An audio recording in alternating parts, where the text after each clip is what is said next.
लक्ष्मीपूजनासाठी या लाह्या आपण आणतो खरं. आपल्याला माहिती आहे की आपल्या आरोग्यासाठी या लाह्या खरंच खूप फायदेशीर आहे. पण आपण त्याचा वापर करतो का हो? या लाह्या अशाच पडून राहतात बऱ्याच दिवस आणि नंतर फेकण्यावारीत जातात, नाही का? पण आता तुम्हाला सांगू, अजिबात या लाह्या वायाला घालवायची गरज नाही. पैसे देऊन विकत आणत असतो, मग याचा वापर तर व्हायलाच हवा. म्हणूनच इतके पौष्टिक असणाऱ्या या लाह्या आपल्याला अगदी स्वच्छ अशा निवडून घ्यायच्यात.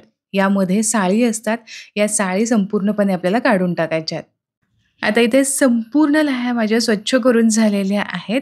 एकदा हवं असेल तर तुम्ही पाखडून सुद्धा घेऊ शकता. म्हणजे जो काही यामधला कचरा आहे किंवा भुगा आहे ना, तो निघून जाईल. आता यानंतर काय करूयात, या लाह्या आपल्याला मोजून घ्यायच्यात. यामुळे काय होईल ना, इतर साहित्य आपण यामध्ये घालणार आहोत ना, त्यांचं प्रमाण आपल्याला व्यवस्थित काढता येईल. तर इथे जवळ-जवळ 4.5 वाट्या भरून या लाह्या भरलेल्या आहेत. रेग्युलर आपली घरातली जी वाटी असते, त्या वाटीच्या अंदाजानुसार. आता फक्त लाह्या पुरेशा होणार नाहीत ना, म्हणून मग आपण यामध्ये घालणार आहोत त्याच वाटीने 1 वाटी भरून रवा. मग तो जाड रवा असू द्यात किंवा बारीक रवा असू द्यात. बरं तुम्हाला रवा घालायचा नसेल याऐवजी काय घालू शकता? बिनधास्त तुम्ही 1 वाटी यामध्ये ना, आपला शिळा उरलेला भात असेल तो घातला तरी सुद्धा चालेल. ताजा असेल तर अतिशय उत्तमच. तर 1 वाटी रव्याऐवजी 1 वाटी तुम्ही भातसुद्धा यामध्ये घालू शकता. आता इथे ना आवर्जून यामध्ये यामध्ये आहे दही. तर इथे बरोबर पाऊण वाटी भरून अर्धा ते पाऊण वाटी तुम्ही दही घ्या. थोडंसं आंबट असायला हवं, खूप अगदी ताजं नको. दह्यासोबतच यामध्ये आपल्याला 1 वाटी भरून पाणीसुद्धा घालायचं आहे आणि आणखीन अर्धी वाटी पाण्याचं प्रमाणसुद्धा अगदी परफेक्ट तुम्हाला सांगते, म्हणजे मग व्यवस्थित बॅटर तुम्हाला करता येईल. असं 1.5 वाटी भरून मी इथं पाणी घातलेलं आहे. अर्धी वाटी भरून दही घातलं. आता सगळं आधी एकजीव मिक्स करून घेऊयात आणि साधारण एक 15 ते 20 मिनिटांसाठी असंच भिजत ठेवूयात. बरं सध्याला फक्त 1.5 वाटी भरूनच इथे मी पाणी घातलेलं आहे. उगीचच जास्त पाणी घालू नका. लाह्या भरपूर पाणी शोषून घेतात, पण मग आपल्याला जास्त सुद्धा पातळ बॅटर करायचं नाही ना. आणि नंतर जरी आपल्याला पाण्याची गरज वाटली तरीसुद्धा आपण नंतर पुन्हा यामध्ये ॲड करू शकतो. झाकण ठेवूयात आणि कमीत कमी 15 ते 20 मिनिटांसाठी असंच मुरत ठेवूयात. जोपर्यंत लाह्या, रवा भिजतोय ना, तोपर्यंत पटकन चटणी बनवून घेऊ. असली कमालीची आणि चटपटीत ही चटणी लागते ना, जरूर ट्राय करून पहा. तर यासाठी मी काय केलं, 1 चमचाभर इथे तेल घेतलेलं आहे. हे तेल चांगलं कडकडीत गरम करून घ्यायचं आणि यानंतर यामध्ये आपल्याला घालायचं आहे हरभऱ्याची डाळ, जी फक्त 1 चमचा मी घेतली. तेवढीच आपल्याला उडदाची डाळसुद्धा यामध्ये घालायची आहे. आता यासोबतच आवर्जून घालायचं आहे ते म्हणजे जिरं. अगदी अर्धा छोटा चमचा भरूनच जिरं घेतलेलं आहे. हे सगळं साहित्य चांगलं आपल्याला भाजून घ्यायचं आहे. या डाळींमुळे ना चटणीला एकदम खवंगपणा येतो आणि खरंच अगदी दुपटीने चव वाढते. तर साधारण ना हलकासा रंग चेंज होईपर्यंत 1 मिनिटभरासाठी या डाळी आपण परतून घेऊ. तर साधारण मिनिटभरासाठी डाळी परतून घेतल्या. यामध्ये एक मीडियम साईजचा कांदा असा मी चिरून घेतलाय. हा थोडासाच अगदी सॉफ्ट होईपर्यंत आपण परतून घेऊयात. तर कांदा बघा साधारण 1-1.5 मिनिटांसाठी असा हलकासा सॉफ्ट होईपर्यंत परतून घेतला. आता यामध्ये 2 मध्यम आकाराचे टोमॅटो असे मोठ्याच आकारामध्ये कट करून घेतले. हे सुद्धा आपल्याला परतून घ्यायचे आहेत. पण ते अगदीच खूप गाळ होईपर्यंत तुम्ही नाही परतले तरीसुद्धा चालू शकतात. साधारण एक 2-3 मिनिटांसाठी परतून घ्यायचे. हलकेसे सॉफ्ट होऊ द्यायचे. आता टोमॅटो पटकन सॉफ्ट हवेत म्हणून मग जे काही चटणीसाठी लागणारं मीठ आहे ना, ते मी आत्ताच यामध्ये घातलं. चांगलं मिसळून घेतलं आणि यानंतर साधारण 1 मिनिटभरासाठी आणखीन परतून घेतलं. तर टोमॅटो बऱ्यापैकी असे सॉफ्ट झालेले आहेत, पूर्ण गळले गेलेले नाहीयेत. असेच आपल्याला टोमॅटो हवे आहेत. आता यानंतर इतर साहित्य यामध्ये घालूयात. चटणीला थोडंसं बाइंडिंग यायला हवं. एक संथ आणि अशी हलकीशी दाटसर दिसायला हवी म्हणून चमचाभर इथं मी डाळवं घातलंय. डाळवं नसेल याऐवजी तुम्ही चमचाभर शेंगदाणे जरी घातलेत ना तरीसुद्धा चालू शकतं. यामध्येच आपल्या तिखटाच्या अंदाजानुसार लाल मिरची पावडर घालायची आहे किंवा सुरुवातीला फोडणीमध्ये तुम्हाला सुकी लाल मिरची घालायची असेल ना, तरीसुद्धा चालू शकतं. आता फक्त गॅसची फ्लेम बंद करून मी हे मिसळून घेणार आहे. मीठ आपण आधीच यामध्ये घातलंय. सगळं साहित्य घालून झालं. आता फक्त परतलेलं हे संपूर्ण चटणीचं साहित्य संपूर्णपणे थंड करून घेऊ. चटणीसाठी लागणारं साहित्य सगळं थंड झालं, की आपल्याला मिक्सरच्या भांड्यामध्ये काढून घ्यायचं आहे. बरं, हे मिक्सरमध्ये फिरवत असताना जर तुम्हाला थोडीशी पाण्याची गरज लागली, तर तुम्ही नक्कीच घालू शकता. चटणी किती पातळ हवी आहे, दाटसर हवी आहे, हे नक्कीच तुमच्यावरती डिपेंड आहे. चटणीला रंग बघा कसला सुरेख आलाय ना, मस्त अशी चटणी दिसतीये. आता ही चटणी एका भांड्यामध्ये मी काढून घेते. एक संथ आणि मस्त चटपटीत अशी ही चटणी तयार होते. याला वरून फोडणी द्यायला हवी. म्हणून मग 2 चमचे इथे मी तेल गरम करून घेतलं. यामध्ये घालूयात मोहरी, अर्धा छोटा चमचा मोहरी घातली.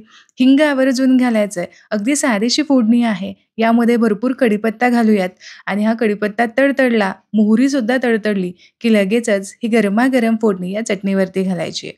ही चटणी खूप लवकर तयार होते. खूप अशा घाईच्या वेळेससुद्धा तुम्ही ही बनवू शकता, कारण ही कांदा टोमॅटोची चटणी आहे. चवीला सुद्धा चटकदार अशी लागते. यामुळे डोसा, इडली किंवा वडे तुम्ही बनवणार असाल, तर यासोबत ही चटणी आवश्यक बनवा. खूप कमालीची स्वादिष्ट लागते. तर चला, चटणी तर आपली तयार झालेली आहे. आता लाह्या आणि रवासुद्धा छान भिजलेला आहे. साधारण 20 मिनिटांसाठी मी भिजवून घेतला. आता बघा, मोकळा केल्यानंतर यामध्ये तुम्हाला अजिबात पाण्याचा कुठेही अंश दिसणार नाही. संपूर्ण पाणी शोषून घेतलेलं आहे आणि दाटसर असं हे मिश्रण दिसतंय. आता ना थोडं-थोडं करत हे मिश्रण आपल्याला मिक्सरच्या भांड्यामध्ये काढून घ्यायचं आहे आणि छान स्मूथ असं याचं बॅटर तयार करून घ्यायचं आहे. बॅटर इथे थोडंसंच आहे, म्हणून मी काय करणार, एका वेळेसच संपूर्ण मोठ्या जारमध्ये काढून घेते आणि फिरवून घेते. जर पाण्याची गरज लागली तर आवश्यक आपण यामध्ये पाणी घालणार आहोत. तर हे बॅटर मी मिक्सरला फिरवून घेतलेलं आहे. पण हे बॅटर जर तुम्ही बघितलं तर भरपूर दाटसर दिसतंय आणि हवं तसं बारीकसुद्धा झालेलं नाही. म्हणून मग काय करूयात, आणखीन अर्धी वाटी यामध्ये मी पाणी वाढवलेलं आहे. आता अर्धी वाटी पाणी घालून पुन्हा एकदा स्मूथ अशी याची पेस्ट तयार करून घेऊ. आणि आता तुम्ही बघू शकता, एकसारखं अगदी परफेक्ट कन्सिस्टन्सीवरती स्मूथ असं बॅटर इथे तयार झालेलं आहे. जरी तुम्ही ह्यामध्ये भात वापरला असता की नाही, उकडलेला भात, तरीसुद्धा अशाच पद्धतीने स्मूथ असं बॅटर तयार होतं. संपूर्ण बॅटर मी या भांड्यामध्ये काढून घेतलं. चवीपुरतीचं यामध्ये मीठ घातलेलं आहे आणि घातलेलं हे मीठ चांगलं आपल्याला यामध्ये मिसळून घ्यायचं आहे. आता या बॅटरची कन्सिस्टन्सी तुम्ही बघून घ्या. परफेक्ट अशी कन्सिस्टन्सी आहे. यापेक्षा पातळ नको किंवा फार जास्त घट्टसुद्धा नको. आता यामध्ये 2 चिमूट आपल्याला बेकिंग सोडा घालायचा आहे आणि 1च चिमूट यामध्ये बेकिंग पावडर घालायची आहे. जर तुमच्याकडे बेकिंग पावडर नसेल तर 2 चिमूट बेकिंग सोडा पुरेसा होतो. फक्त फार अशी जाळी याला धरणार नाही. आता घातलेलं बेकिंग पावडर, बेकिंग सोडा व्यवस्थित मिसळून घेऊयात. आंबोळी बनवण्यासाठी बॅटर इथे तयार झालेलं आहे. आता पटकन आपण आंबोळी बनवायला घेऊया. तर यासाठी इथे मी तवा गरम करून घेतलेला आहे. हवं असेल तर थोडंसं तेल तुम्ही यावरती लावून घेऊ शकता. पण नॉनस्टिकचा पॅन आहे ना, यामुळे तेल फार लावायची गरज पडत नाही. एक पळीभर यावरती ना बॅटर सोडायचं आहे आणि अजिबात ते पसरवून घ्यायचं नाही. असंच हे सोडायचं, म्हणजे बघा छान जाळीसुद्धा पसरली जाते. जर तुम्ही हे बॅटर पळीने असं पसरवून घेतलत ना, तर मग डोसा तयार होईल, पण तो फार असा कुरकुरीत होणार नाही, हलकासा मऊसूतच होईल. आता बघा, इथे छान अशी जाळी पडलेली दिसतीये तुम्हाला. हवं असेल तर तुम्ही यावरती लोणीसुद्धा घालू शकता. जो बाजारात लोणी स्पंज डोसा मिळतो आपल्याला, तशा पद्धतीने सुद्धा तुम्ही खाऊ शकता. बघा कसली कमालीची यावरती जाळी पडलेली आहे. खूप मऊसूत अशी ही आंबोळी लागते. नक्की ट्राय करून पहा. वरून अगदी 4-5 थेंब मी तेल सोडलेलं आहे. हवं असेल तर तुम्ही यावरती लोणीसुद्धा सोडून घेऊ शकता. मस्त लागते. आणि आता पलटी करून पाहूयात. पलटी करताना काय करायचं, एकदा बाजू जी आहे खालची ती थोडीशी उचलून पाहायची. हलकीशी सोनेरी दिसली, की दुसऱ्या साइडने सुद्धा पलटी करून अगदी अर्धा मिनिटांसाठी शेकून घ्यायचं आहे. फार वेळ दुसऱ्या साइडने शेकून घेण्याची गरज पडत नाही.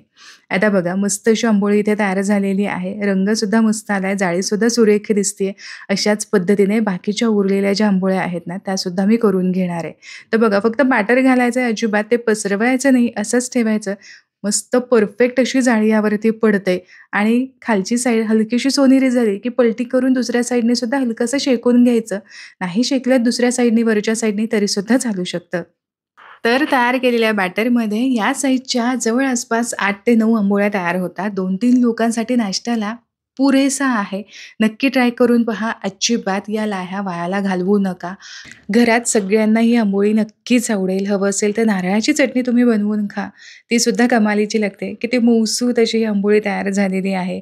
लोणीसोबत खा, वरून बटर लावून खा किंवा मुलांना डब्यात सुद्धा बनवून तुम्ही देऊ शकता. सकाळच्या घाईमध्ये पटकन हा पदार्थ होऊन जातो. फार वेळसुद्धा लागत नाही. तर आशा करते आजची ही रेसिपी तुम्हाला आवडली असेल. रेसिपी आवडली तर व्हिडिओला लाईक जरूर करा. तुमच्या मित्र आणि परिवारामध्ये नक्की शेअर करा. पुन्हा भेटूयात अशाच एका उपयुक्त व्हिडिओसोबत. तोपर्यंत स्वस्थ रहा आणि मस्त मस्त खात रहा.